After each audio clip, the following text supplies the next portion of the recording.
All right, welcome in everyone. It is Thursday. It's mid-major Thursday, but of course, we have, I guess, a massive Big Ten game to talk about to start the show. Before we get the show going, listen, we came on here yesterday, recap not such a good day. So Rob and I have to take a minute to recap a great day for us. I went 3-0. Rob, what was it, 3-0 or 4-0 for you?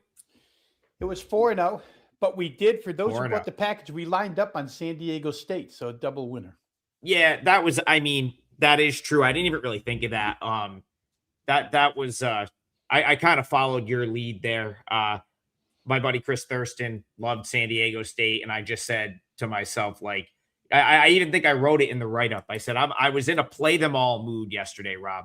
I kind of felt like after the first couple days of the week, I said, well, I've got St. Mary's. I locked in a decent number there.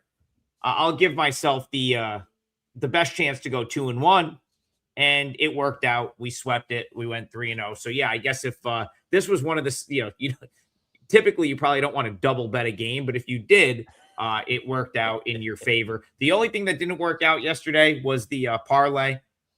But man, the Citadel, they were tied in the second half of that game. So to lose the parlay with a 15.5-point dog that was tied like with 15 minutes ago is tough, but it's all good. And like I said, I will take the blame for Citadel not getting it done. We appreciate the contribution from Garth, and who knows, maybe Bayou's lurking for somewhere and wants to make it a 3-teamer today. I still think we got to go 3-teamer on some of these. It's just that the payoff is, if we're going to do parlays, we might as well try to get 3 legs in. Or Rob, maybe today, if we agree on one, we'll just put it in the leg, or put it in as the third leg. Where's BP? Parlay. Yeah, BP lost in overtime with Siena last Friday, and I wanted to let him ride off into the sunset. He had a great run. He gives out. He really probably should have went 5-0. Of course, his leg with Siena plus 3.5 goes down in overtime. So yeah, I let him ride off into the sunset with a 4-1 week. But you can get, Brian Power still doing his thing every day. Him and Mark Zinno over on the Morning Wager, which is on WagerTalk YouTube channel. But yeah, we're going to get right into it, Rob.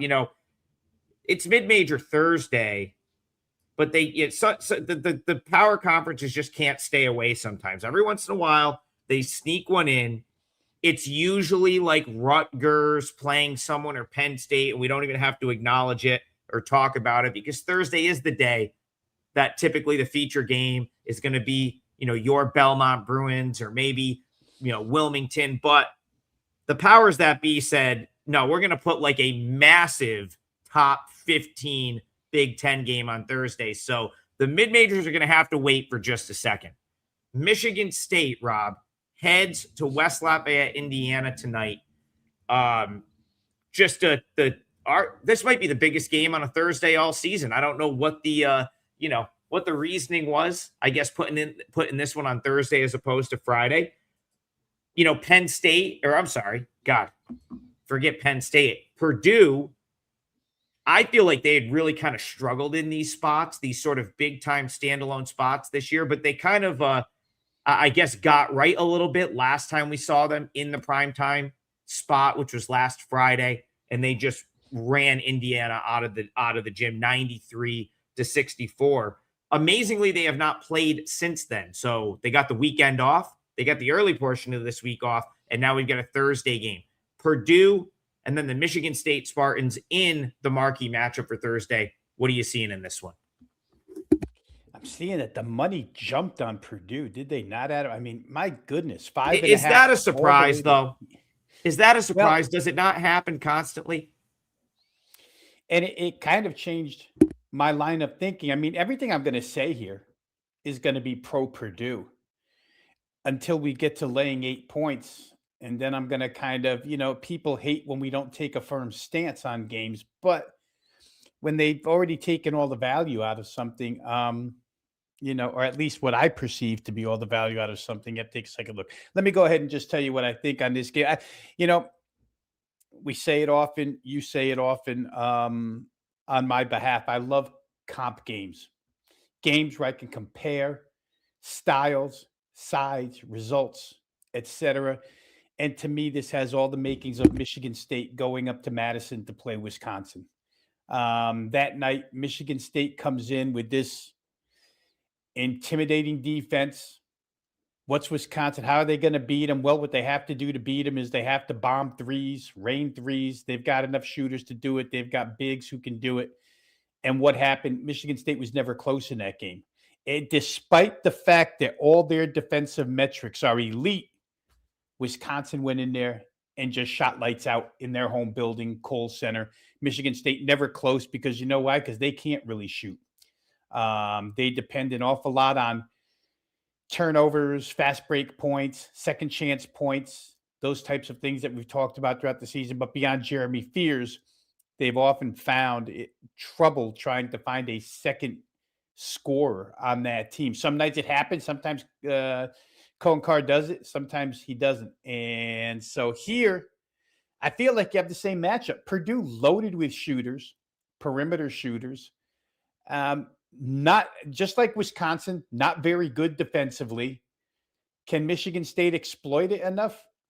Not sure that they can exploit it enough. They couldn't do it against Wisconsin. Michigan State turns the ball over.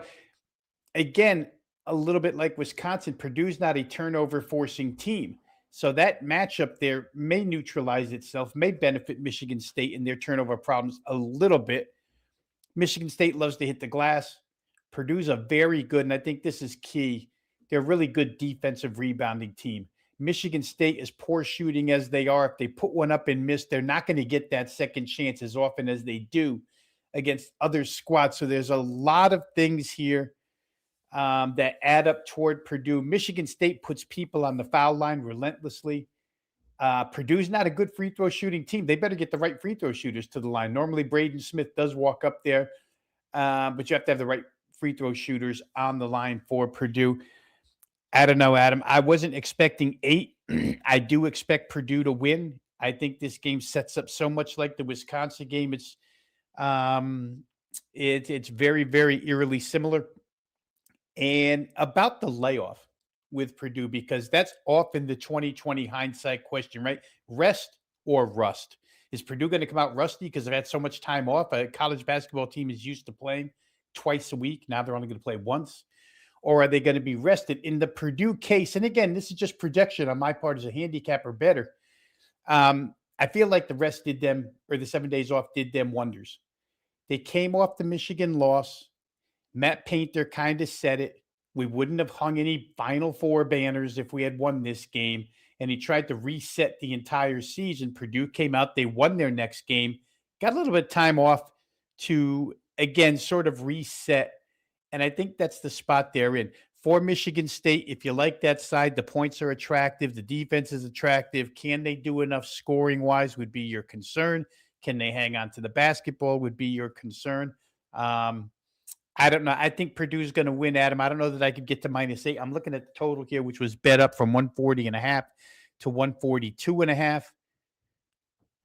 I guess I could agree with that a little bit toward the over. Last thing I'll say here is Tom Izzo's a great head coach, and I'm a handicapper better. I mean, everything I'm saying here, Tom Izzo already knows, and then some. But there may be some corrections he can make from that Wisconsin game to this Purdue game. And maybe they do play a little bit better defense on the Michigan State side. Maybe they don't let Purdue run out and bang threes the way Wisconsin did to them. Maybe they went into that game a little bit cocky, so to speak. But I don't know. I just think Purdue's the better team overall. And I think you said it best yesterday. Sometimes it just comes down to team. Can you score? Can you make shots? It sounds so simplistic, but you got to make shots. Purdue does. Michigan State overall does not as consistently. So I would lean Purdue, but man, they took at 5.5. I'd been a lot happier than 8.5. Yeah, I mean, listen, that's obviously going to be the key, in my opinion, for Michigan State is can they make enough shots to even hang around in this game? Because if they don't make the shots, this is the type of game where I think they could get run out. I think that's kind of what the market is suggesting with this move. Now, for me, I've talked about this. I've been so far off the market with Purdue that like when this opened 5.5, I knew my number was going to show like big time value on Purdue. I think that might be the way I lean, but I still see a path to victory for Michigan State.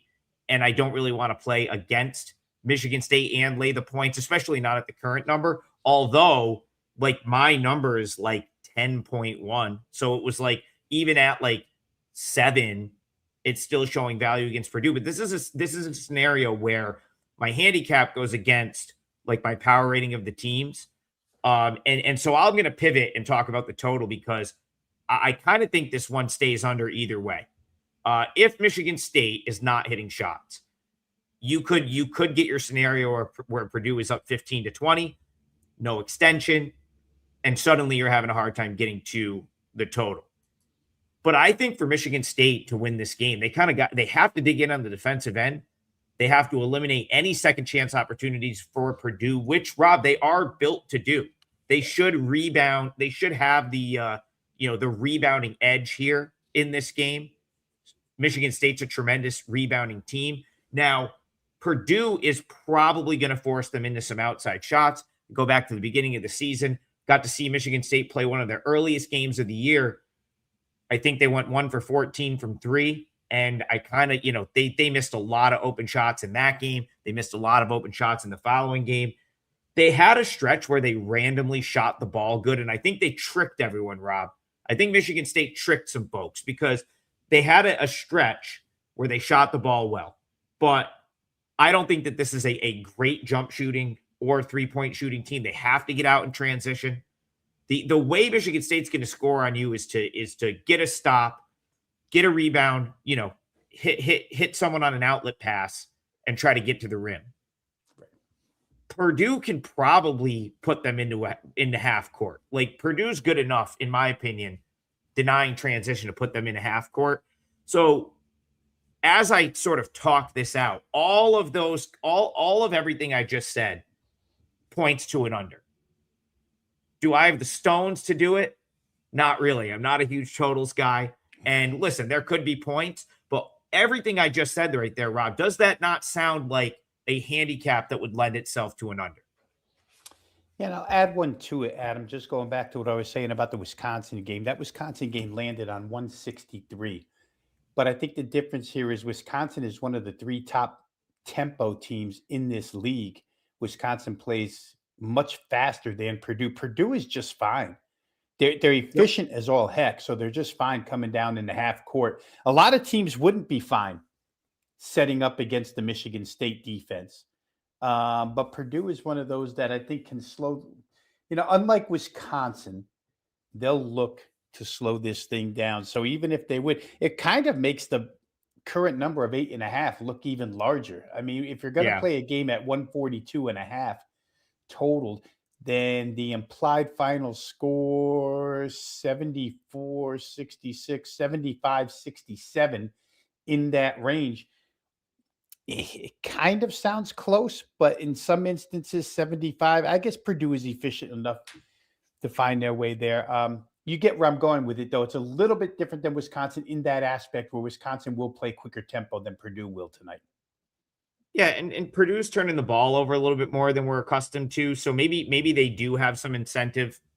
I actually think Purdue has a lot of incentive to slow this game down. I don't think you want to get into a scenario where you're giving Michigan State points in transition, because that's what would likely keep them in the game, in my opinion. So I think if this game goes the way Purdue wants it to go, it's probably staying under. But then again, I think for Michigan State to hang around, they need to do it on the defensive end, not give up second chance points, which are very good at doing. So my handicap really points to the under. That's where I'll take a stand and make my pick on this game. I'll say under Purdue, Michigan State. Let's go to the chat. Manzi, thank you for the donation. Much appreciated. He says, we got a great report on wife's cancer, so thanks for all the well wishes. That's awesome to hear. Let's have a big Thursday. That's always the goal. And again, that's fantastic to hear. So great news right there from Manzi. let's go back to. All right, I'm just clicking on all sorts of things, Rob. I got pop-ups going. I don't know what I just did. I see Garth in there. He says, sorry for Citadel. It's all right. You'd hit 6 in a row before that. So really, Garth, I'm sorry for putting for jinxing you in that manner. But I said I would take the blame. So Citadel is on me. I liked him too. Listen, you get to the 15-minute mark with a 15.5-point underdog and you're tied. Typically, you're feeling decent. Yeah. So that was a tough one. And yeah, I was surprised at the watching. So I had good spot last night, Rob, at the Charlotte game. I was right at the media table. So I had the whole setup going. I had the charger. I was plugged in, Citadel game, my computer with me. So I'm sitting there watching that game. It was pretty competitive first 25 minutes. I did not see that. I mean, listen, collapsing in the to lose the game is one thing, but to go on and basically lose it by 20 in the final 15 minutes after you played an even first 25 and you won the first meeting was surprising. But let's go to Garth here. He's donated. We very much appreciate that. He likes what will next year, Rob, will be the Mark Turgeon Kansas City Ruse. But they, unfortunately for them, they still have to finish out this season. And they are going to do so as a 12-point home underdog to South Dakota State. And so let's go talk some Summit League basketball here. So I'm going to the comment here. Man, I am struggling with the screen. He says, okay, yeah, because it's coming up small. I got to figure out why this is coming up so small for me. So I'm going to squint here to read this real quick. He likes the UMKC team total under 68.5. I guess it really depends on what you like how you feel about South Dakota State here. They're, of course, going on the road as a big favorite. For these for these smaller conferences at this point, like I've handicapped pretty much this whole card at this point. I have not locked in a play yet, Rob, although I've got like literally 5 that I potentially could play.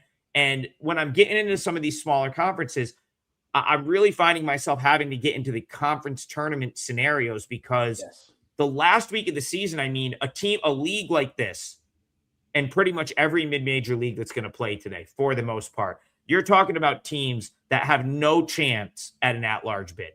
So this league, or this week, Rob, becomes very tricky to gauge, just what teams are really going out trying to play for a win, what teams are trying to play to get into their conference tournament, and then what teams are sort of saying, you know what, this is kind of a week off because we feel good about where we're at and we want to focus on the tournament, that's coming up next week. One could argue that Austin Peay last night, that was a good game, but again, it was a game that I think, they had the top spot wrapped up. I feel like Central Arkansas maybe wanted that one a little bit more. So UMKC, South Dakota State, I believe the top 2 teams in this league are going to be North Dakota State and St. Thomas. So it's been a down year for the Jackrabbits relative to what they typically are. Do you think they come in and give a performance that's going to get Garth's team total home in Kansas City tonight? Well, it's a must-win game, certainly for South Dakota State. Now, where the standings sit currently, South Dakota State, they could jump from 8th to 4th, or excuse me, from 7th to 4th or 6th to 4th, because they're only one game behind in the loss column. And it makes a world of difference because 1 through 4 obviously are going to have an advantage here. UMKC, the Marvin Menzies thing was a total disaster all season long. Haven't played a lick of defense. South Dakota State is not the same offense that they once were. Certainly, they don't play as high-scoring games as they did. But against this defense, they should be able to. To me, KC has thrown in the towel for the most part. Yeah. And they weren't a good offensive team to begin with. So from Garth's perspective, I could see it. I'd almost try, to tell you the truth, to take the opposite approach. And I'm not going to talk Garth off of Missouri KC team total under, but I would almost rather lean towards South Dakota State team total over. Teams have made their way to this number fairly easily all season long. There's been a little bit of an increase in the full game total in this particular contest, up about a 4.5 point move. South Dakota State's being asked right now to get to 81 to win this game. It's certainly not out of the question. I guess if we put the two of our thoughts together, yeah, it would be hard to still say full game total over. So I was going to make a mistake by saying that. But my preference to Garth would be to take the South Dakota State team total over. A, because I still think they have plenty to play for. B, because UMKC has nothing to play for. They're locked into the 8-9 game. They might as well just let conference tournament time happen. And C, because the UMKC defense has been so porous all season long, including right now. So if it's a team that's a shade disinterested, then all the more offense for South Dakota State. And it's a team that actually at this point in time, Adam, still needs to locate some offense. So putting up a 85-point game, 86-point game probably would do them a little bit of good mindset-wise where their offense is concerned. That's the way I'd look. UMKC has failed to go over this number in 7 of their last 9 games. And, I'm starting to look at the standings, kind of looking at South Dakota State and how they've played of late. Like, I could definitely see the incentive to South Dakota State destroying UMKC in this game. Now, do I want to lay 12.5 on the road with this South Dakota State team? Not really, but this is the type of game for a team like South Dakota State, who's accustomed to being closer to the top of this league than they are, that can still improve their, because you pointed out, the sort of logjam in the middle. They still have the ability to play their way as high as 4th.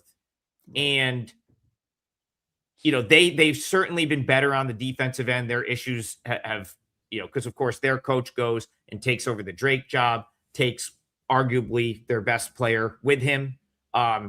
It's definitely a team that's lacked on the offensive end this year, but they still do kind of dig in on the defensive end. So Garth, I'm not even going to offer up a pick in this game other than to just sort of go back to your pick and finish the, answering the question here. I think UMKC would have to get there by accident. The first meeting was 90-62. It almost feels like, Rob, it would have to be one of those scenarios where South Dakota State is up by so much, they just kind of stop playing. They stop kind of like digging in on defense, and suddenly UMKC ends up with some easier buckets. Because I think if the Jackrabbits are focused for 40 minutes here, there's no way that UMKC is getting over that total, just based on what they've done their last 9 games. That is right now, I think, an appropriate sample, because you're talking about what's happened in the last month for UMKC. They announced next year's coach. They like Rob said, they've pretty much waved the white flag on the season, and 7 of those 9 they've failed to go over this total. So I think you found a reasonable angle with this team total under their guard.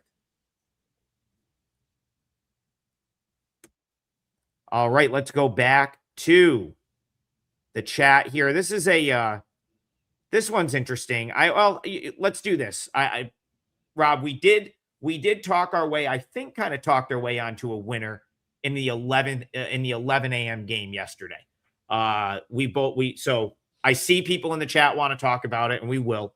But yesterday we talked about an 11 a.m. game, 20 minutes before tip. I think you and I kind of both agreed on the over. Army shot 45 threes in the game, which is basically what I said they would do. Made 14 of them, and the game went over. And then I think Colin Gregory liked Bucknell, and they won the game outright. So the chat wants to talk 11 a.m. Coastal Athletic Association basketball here. And we've got Charleston on the road in a league game at 11 a.m. taking on Hampton. I believe, Rob, this was scheduled. I don't think this is like a makeup. I'm pretty sure that this was an 11 a.m. game on the schedule. I remember Hampton doing this last year as well. I don't remember the reason, but I do think it was a regularly scheduled Hampton home game tipping off at 11 a.m. Eastern time.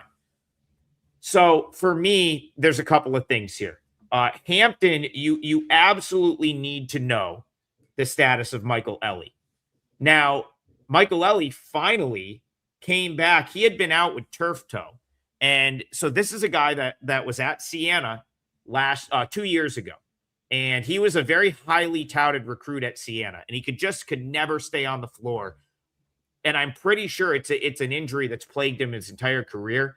So basically, he'll have these turf toe flare-ups where he just can't play. And then last year he was at Tulane, didn't do a whole lot there. Now, this year for Hampton, he's been their best player. I mean, he is their scorer. And that's why it's so important to know if he's going to play or not, because Hampton's offense is significantly worse when he's not on the floor. And you can kind of see they've struggled without him. So the flare-up started early January, and then he kind of tried to play through it a couple of games. You can kind of see, like, the game against Wilmington, 12 minutes, 4 points. The game against Monmouth, 13 minutes, 7 points. Those are like, he was clearly hurt in those games. You go back to the Campbell game, he dropped 43. I mean, that is what this kid is capable of doing at this level. So I will note that the Charleston game with Ellie was the first one that they sort of started to mention that he had complained about it. And in that game, Rob, he played 24 minutes, but only scored 14 points on 6 of 17 shooting. Now, this is a lot about one guy. The reason this is so important, Rob, is we finally saw him last game for 19 minutes against Stony Brook. And in those 19 minutes, he looked like himself. 17 points in 19 minutes. The best player on the floor. Probably would have played a little bit more, but he wasn't a little bit of foul trouble. So I like the Charleston team with Hickman back. They've been better. But you go back to that first meeting with Hampton. Hampton nearly won the game, and they did it with Ellie hobbling around the floor against Charleston in Charleston.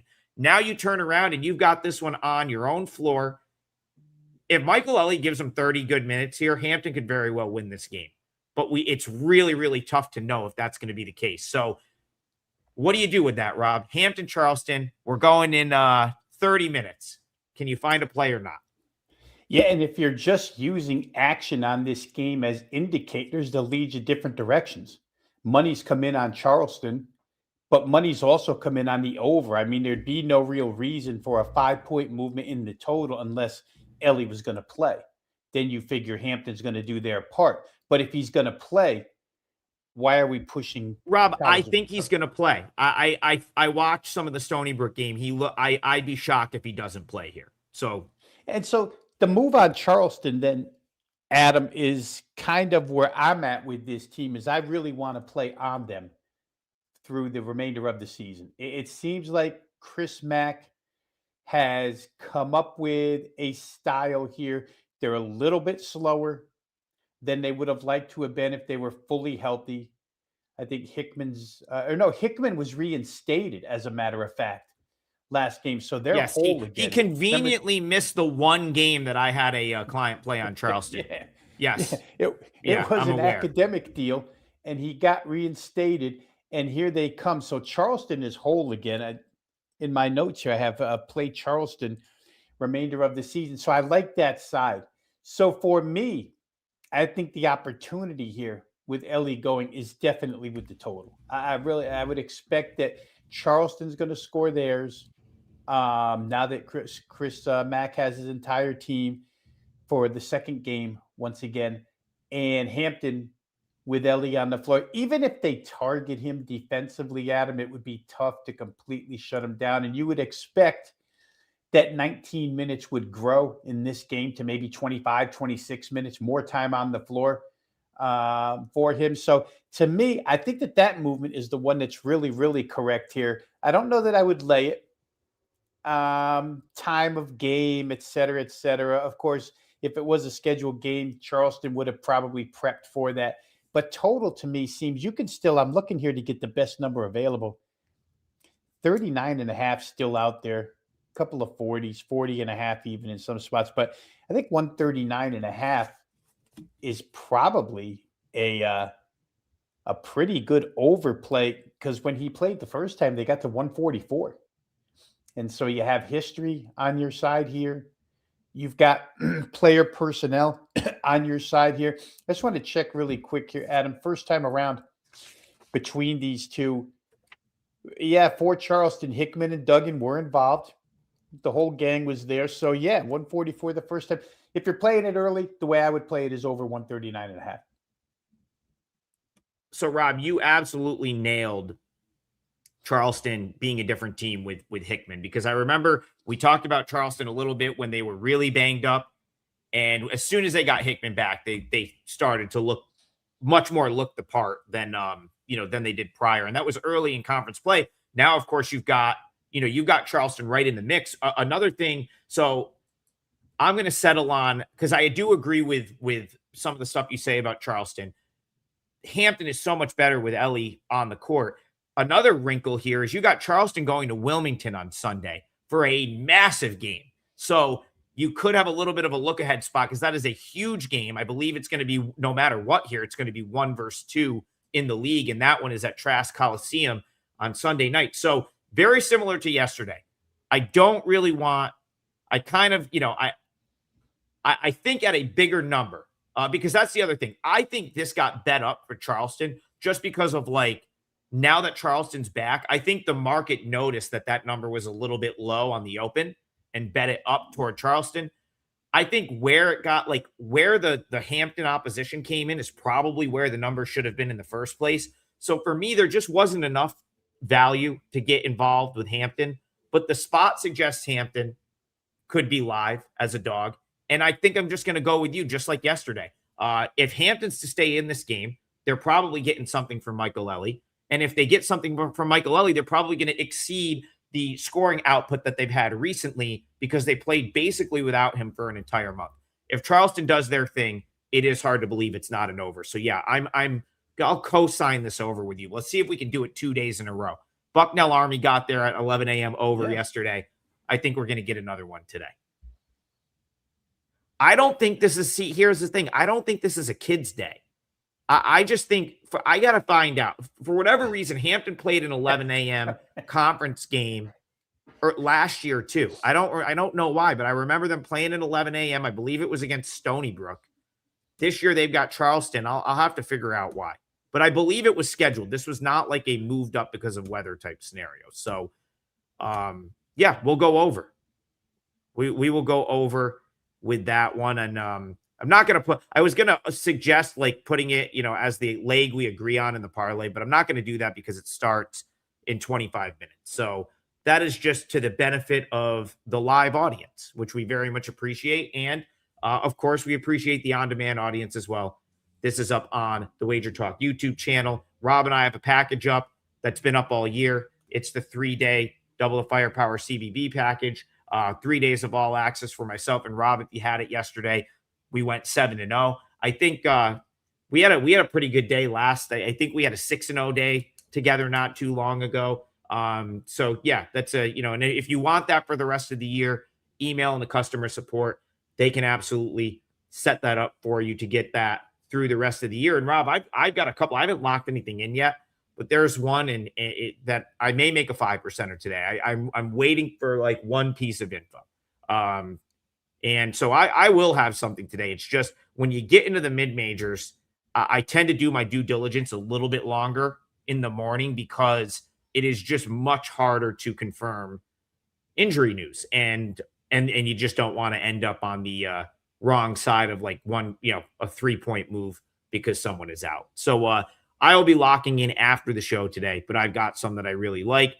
Manzi's got one he likes. Let's get Manzi in the chat here. He says, I got a position on Cal Poly -5.5 against Long Beach State. He believes that Long Beach State has thrown in the towel. And Poly has a little streak. Yeah, Cal Poly came for me a week ago today, Rob. I had Cal Poly as a 4% play that I gave out on this show. I believe it was last Thursday. Yeah, it was, because my sleep still hasn't recovered, because I stayed up till 2:30 a.m. watching that game, watching Cal Poly score an outright win on the island in that game for their 3rd straight win in a row. So I would agree with that, Manzi, in terms of like, right now, there is no question Cal Poly is the team that is more in form, playing the better basketball. They've won 3 straight. They've knocked off, Rob. Not only has Cal Poly won 3 straight games, they've beat Irvine, Santa Barbara, and Hawaii. So surely this is where they let down and lose to Long Beach, right? Like that's what I'd be concerned with.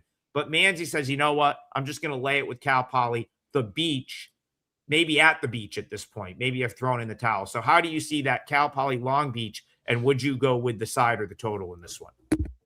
And you know that Cal Poly game, you know, in retrospect, they were up 10-0 right out of the chute, plus 12.5 against Hawaii. Quick 15-point lead in that game for them. Yeah.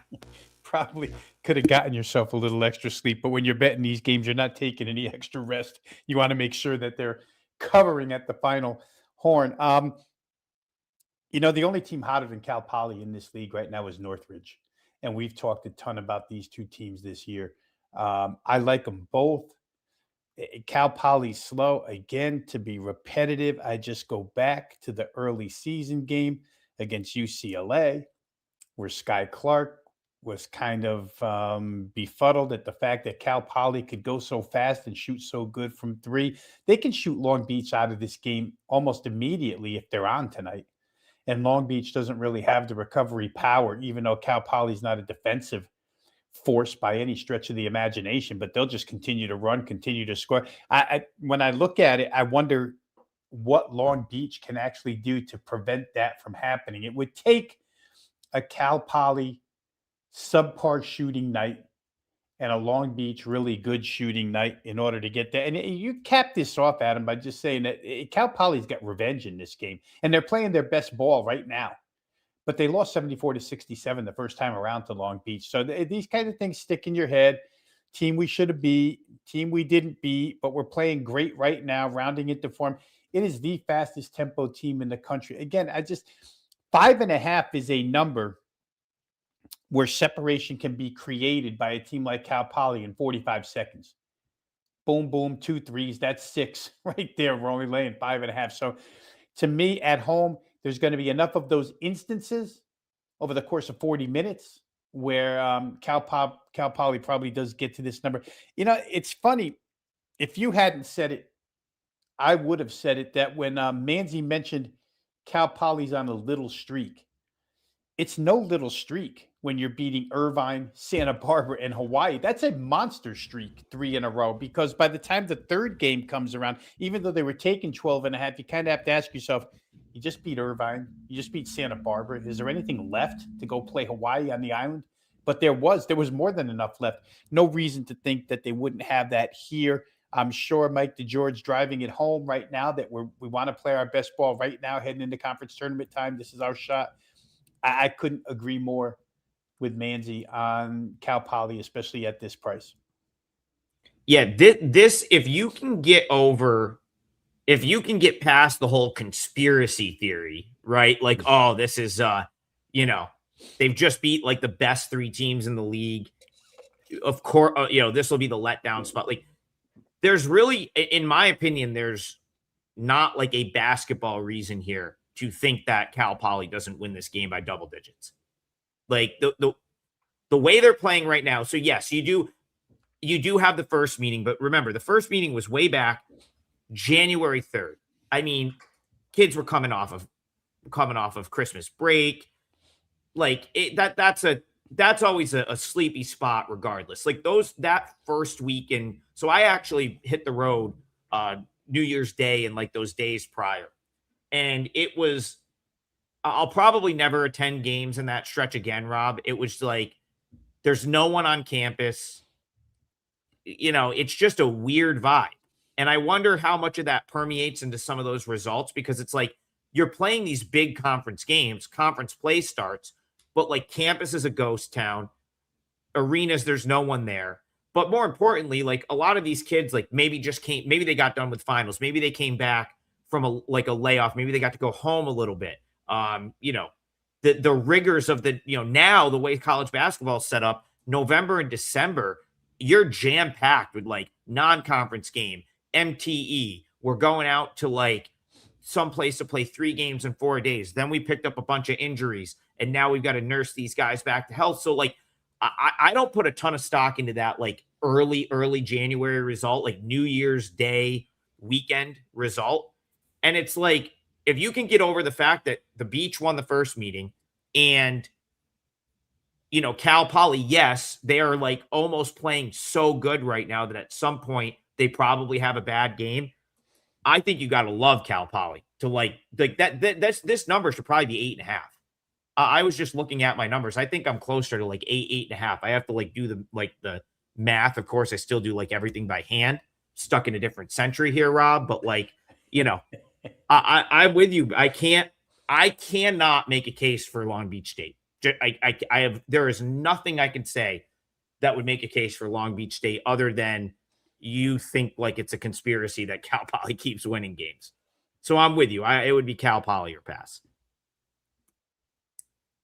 Richie Action says T and V. I think that's Trig and Vino. Great night. 4 of us for us in a classic bounce back spot. Yeah, Rob and I did not start the week off the way we would have liked to, but we both came through last night, and I'm hoping we both do it again. Rob, I will, if you want to throw a game out there, if you know something you want to talk about, I'll give you the floor here. Mostly because my computer is just, I don't know why I keep clicking on the wrong thing. I'm having a rough day here. So rather than me go through the chat, do you have an idea of where you might want to go with the parlay? I do, but I have too many ideas to tell you right now which one I want to settle on. I'm kind of like you in the fact that, and I keep scrolling up and down here to see new numbers that are coming up. And by the way, for those that are on the 11 o'clock game, this total is bouncing all over the place. Charleston's been pushed to 5.5 now. The total has come back down off of that 40 to 38.5 in some instances. 39.5 seems to be a settling point here. So a little bit of action as we lead to tip off in that game. I got one. I got one. Go ahead. I'll give you a second to think. Yeah. So I have organized I guess I'm having my own little meet and greet in Jacksonville, Florida tonight, Rob. Shout out Stan. He's coming to the game. He's bringing a friend. Someone else said they would go. And if you want, so quick announcement, and then we'll talk about this game because I'm actually like kind of fascinated about this game right now. And we both have had some results here. So I am going to the North Florida game tonight, Jacksonville, Florida. And if you want to join me, let me know. DM me on Twitter. That is how you can get a hold of me. So if you want to go, DM me on Twitter. This is going to be Florida Gulf Coast against North Florida. We're going to be at the UNF Arena tonight in Jacksonville. A little Trig full court press meet and greet. I've already got 2 people coming. And Rob, I want to talk about this game because A, I'm interested in it. We're going. And B, you know, Florida Gulf Coast, my guy, Pat Chambers, he was the basketball coach at Boston University when my sister was an athlete there. And I love those BU teams were awesome. They went to the NCAA tournament, believe they lost to Kansas. I've always been like a Pat Chambers guy. Like, I got to be honest. As a guy that's like Pat Chambers throughout his career, I thought he was going to be like running this league by this point. And the fact that he hasn't, it's like a little bit concerning. Like Florida Gulf Coast, I don't really think they've been great since he's been there, which is just odd to me because I always thought they had like resources that were better than most of this league, so on and so forth. But I digress right there. The reason I want to talk about Florida Gulf Coast is because you and I both cashed against them when they were without their best player, J.R. Koscielny. Another name I'll just continue to just ruin as we do with this show. Rob, Koscielny is back, and Florida Gulf Coast has won 4 straight. Now, he was not overly effective in Florida Gulf Coast's most recent game, but they still managed to beat Central Arkansas, who's had a tremendous season and just turned around and knocked off Boston P last night. So North Florida, bad year for them, transition year. They lost some of their coaching staff. The birds of Trey, sadly, are no longer in Jacksonville. They're going to have to like reassess the situation there. But what do you think about Florida Gulf Coast? Because they've now won 4 straight, and they've looked pretty good. This is another one where it's like, I kind of think Florida Gulf Coast is just going to maul this team tonight. So where are you at? Florida Gulf Coast, North Florida?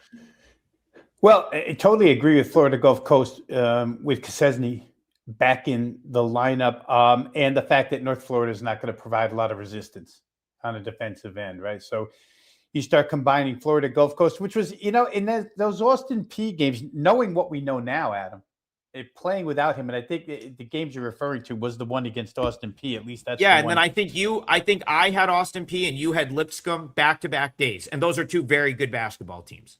Exactly, and they, you're not going to show your best against those 2 teams without your best player. But now you get to play bottom of the barrel, UNF, especially from the defensive perspective, and the offense is back playing pretty well. And I was going to say this, that even in those games, even in that Austin P game, Florida Gulf Coast was not terrible offensively in that game against Austin P. What happened there was Austin P was better.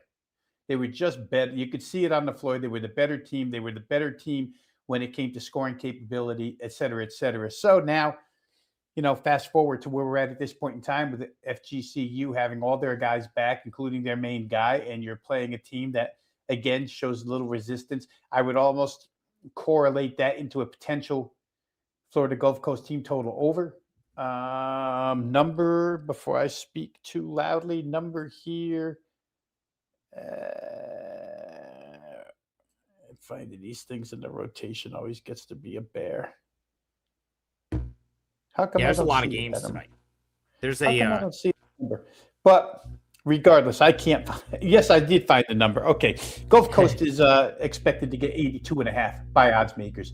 83 against North Florida is not all that difficult. Obviously, it's a high total for a reason. I think that's mostly due to UNF season-long results, which include allowing an awful lot of points. And again, Gulf Coast might still be somewhat undervalued because they played so long without, your power rating. This was in effect for the previous game we were talking about too, Cal Poly, where you were saying this game should be 8.5 rather than 5.5. And I think the reason it wasn't 8.5 is because Cal Poly before this string had lost 11 out of 16 games.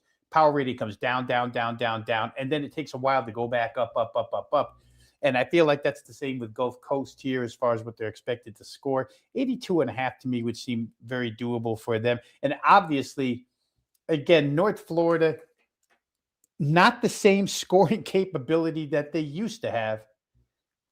On certain nights capable, but they're just not as consistent or trustworthy. So for me, I couldn't agree more. I would be on FGCU here. It looks like it's funny too. I'm trying to think, because they're located in such different parts of the state. I don't believe this is any type of rivalry between the two. North Florida so you far got north. I think North Florida and Jacksonville are like in the same city. So I think that would probably be more of a regional rivalry for this league. And I feel like they are A-Sun teams from way back too, because I remember when my son went to Belmont was an A-Sun team, and they played both of those squads.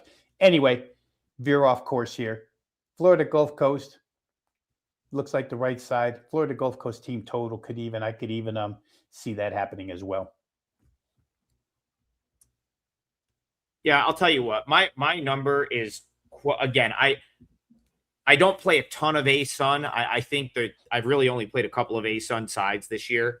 One of them was, kind of fading that Kosesny injury, which did not take a rocket scientist to realize how important he was to this team.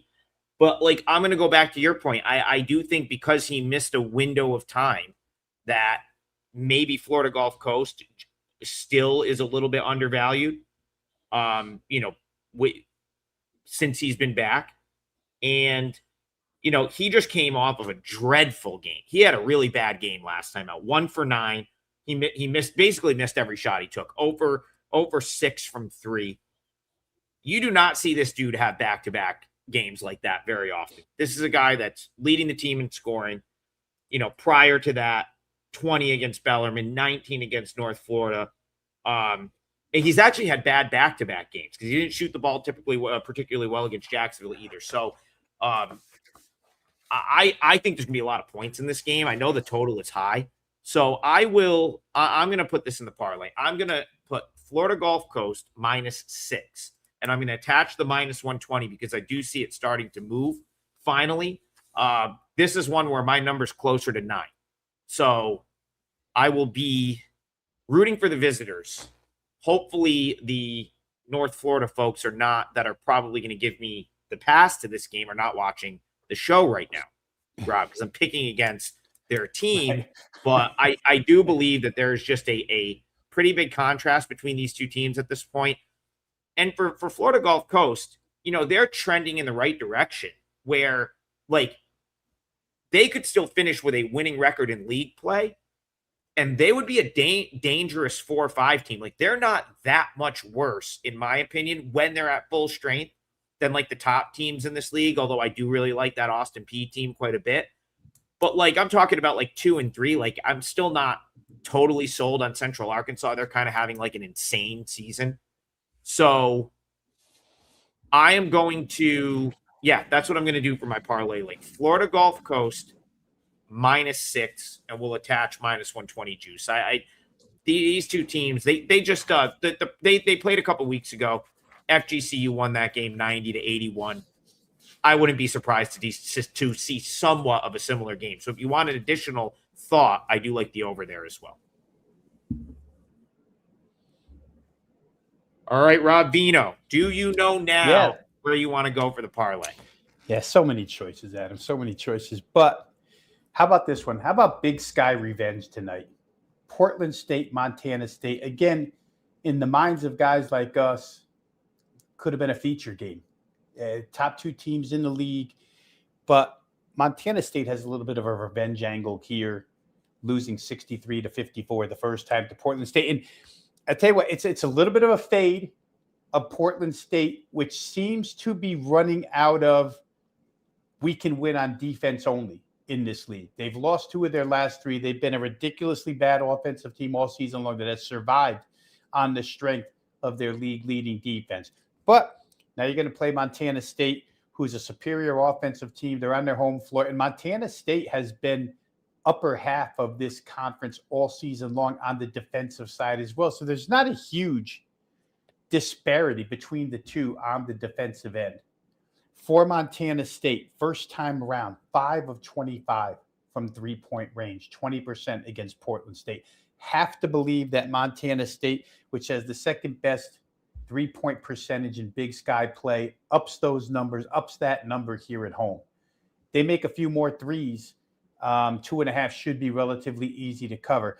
And again, one of the main things here is the fact that as I watch this season go on for Portland State, it just looks like second time around with some of these teams, Adam, because this is a conference where you do play twice. Second time around, this defense-only stuff just isn't working. They can't generate enough scoring to win as often as they were winning earlier. Like I say, they've lost 2 of the last 3. And to me, Montana State more than capable of generating points. You give me the home floor, you give me some revenge, you give me the better offense, a 3-point shooting night that was miserable the first time, but you have the second best 3-point shooting team in league play on your side here. I thought the number was a little bit short. And again, it could be that Portland State has built up so much equity and power ratings throughout the season that they just haven't pushed down the way I think they should be pushed down at this point in time. When you play defense the way Portland State has, when you have to win with defense the way Portland State has, I'll use your comparison. It's not the same. It's definitely not for the same reason. But you have said before that Brian Earl's teams run out of leg strength because of the way he asks them to play. When you have to dig in on defense constantly and you get to February 26th, a couple games left in conference play, and all you've done is play defense, it takes a lot to play defense. And I just wonder if there's some fatigue setting in on Portland State here. I'm going to take Montana State minus the 2.5. Figure they win this one by 3. And they won't, it's not really for conference supremacy because Portland State has such a big lead. And you could almost, if you wanted to, you could almost include that in the handicap by saying, you know what, Portland State's got a 3-game lead. If we lose here, it doesn't really matter. To Montana State, this game really matters. So that's the side I'm on here. Bobcats, -2.5 in home revenge. Big Sky home revenge. We got to love that. Rob, I'm going to throw an interesting stat that I just dug up at you that I think sort of speaks to like what you're saying about Portland State this time around, second time around in the Big Sky. They only have 4 players on the roster that play more than 17 minutes a game. Think about that for a second. They have 4 players on the roster that play more than 17 minutes per game. It's Minot, who's like their sort of like stud big, Miller, Henderson, Kenzie. They play essentially the whole game, and then it's almost like they have to try to steal some minutes because they're just not deep. Like if you look, like they really don't play. Like they really have 4 starters is really what it comes down to. They do not have any sort of depth, and they play the same guys all game, every game. Like those 4 rarely leave the floor. So, you talk about getting in a conference season, Big Sky, got some altitude in that league, some tricky travel. You're going from Portland, you're going down to Flagstaff. Sometimes you got to go to Cheney, Washington, right? Like so there's just some tricky Greeley, travel Colorado. in that league. Yeah, like that's what I'm saying. And so you got to wonder if that's, you're running the same 5 guys out there every game. You have to wonder if that's caught up with them a little bit because, yeah, you look at like the last few games, they just have not looked like the team that like came out and simply couldn't lose for like a good portion of like, January. I think they ran the table almost in January until they finally lost that game to Montana. So, yeah, I think you've got probably got something here with Montana State. Very tough to get to the finish line when you're playing 5 guys a game or and I'll expound upon that to just hammer the point home. When you're playing basically you're starting 5, but then whoever's coming in as the 6th man is really not giving you anything, right? Like teams can get away with playing a 7-man rotation, but typically the 6 and 7 have got to like do something. And I feel like on Portland State, it's pretty much 4 guys that do everything. And then whoever else is out there is just there to fill out the 5-man rotation. So I think we might have a winner here, Rob. Let's keep it a 2-teamer. Okay. I'm going to ensure me and Stan and whoever else wants to go to the game is going to ensure that Florida Gulf Coast covers that 6. And we're going to put that with a -120 because it's actually moved to 6.5 now. So we'll put that Florida Gulf Coast 6 -120. And we're going to parlay that with Montana State -2.5. I guess we got to walk before we can run here. So let's see if we can hit the 2-teamer tonight. Maybe we'll go 2-teamer tonight, 2-teamer tomorrow, and then we'll come back with a 3-teamer with Kelly on Saturday. But yeah, let's get that done. And again, check out our joint package on the page. I'm probably going to fire like a couple within the next half hour or so. Whether one becomes a 5% or not is going to hinge on a text I'm waiting for. So stay tuned. But yeah, great day for Rob and I yesterday, 7-0 on the joint package. So we would love to have you on today. And I'd love to meet you guys. So if you happen to be in the Jacksonville area and you want to come to the game, shoot me a DM and we'll get you out to North Florida, Florida Gulf Coast to grind the parlay in person tonight, Rob. Little boots on the ground action right there in the parlay. All right, guys, that is the hour mark. We appreciate you tuning in as always, and we will see you guys in the morning for more Full Court Press. Good luck today, everyone.